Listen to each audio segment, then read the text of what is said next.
Welcome.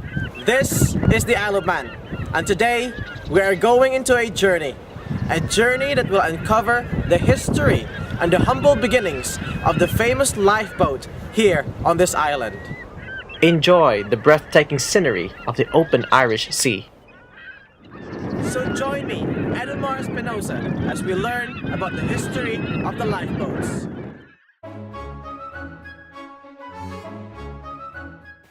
This is the present Douglas Harbour. A lot has changed since Sir William Hillary first stepped foot in 1808. Modern buildings now dominate the area, and a sea terminal to safely welcome incoming vessels. Even during the night, the Douglas Harbour is alive. Street lights illuminate the once dark corners of this place. In order to get away from all his creditors, William Hillary moved to the Isle of Man in 1808. He lived in the famous Fort Anne, and he noticed something that disturbed him. Overlooking Douglas Harbour is the Douglas Head. Here, you will see the statue of the father of lifeboats, Sir William Hillary. It is believed that this is the place where he would stand and see the struggles of those who will be caught up on a stormy night.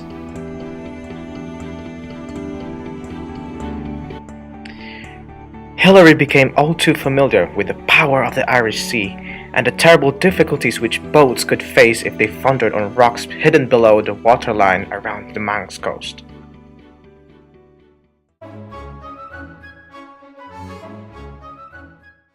These types of rocks are one of the dangers when sailing during those times of William Hillary.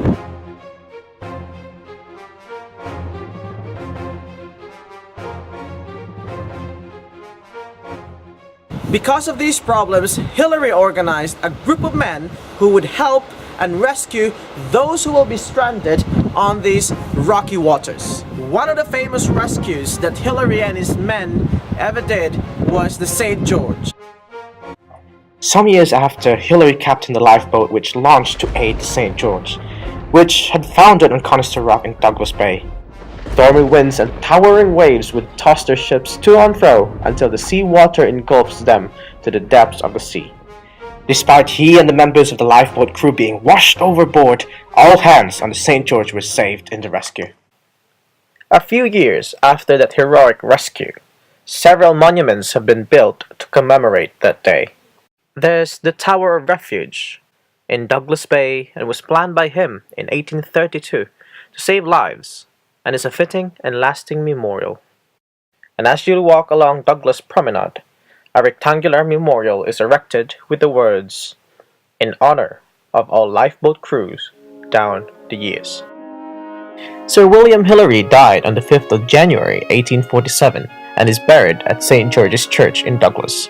His death anniversary is celebrated every year by all the people whose lives were touched by his humble organization.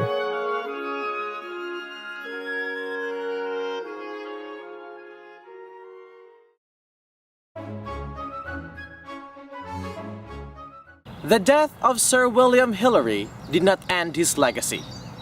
In fact, it kick-started and strengthened the organization that he formed, and now is popularly known as the Royal National Lifeboat Institution.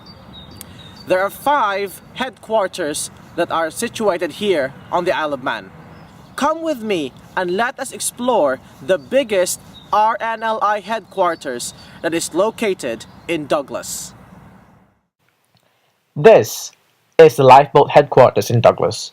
It is perfectly located near the open sea for fast response to emergencies. Just look at the beauty of this Douglas lifeboat that sits proudly, always ready to respond.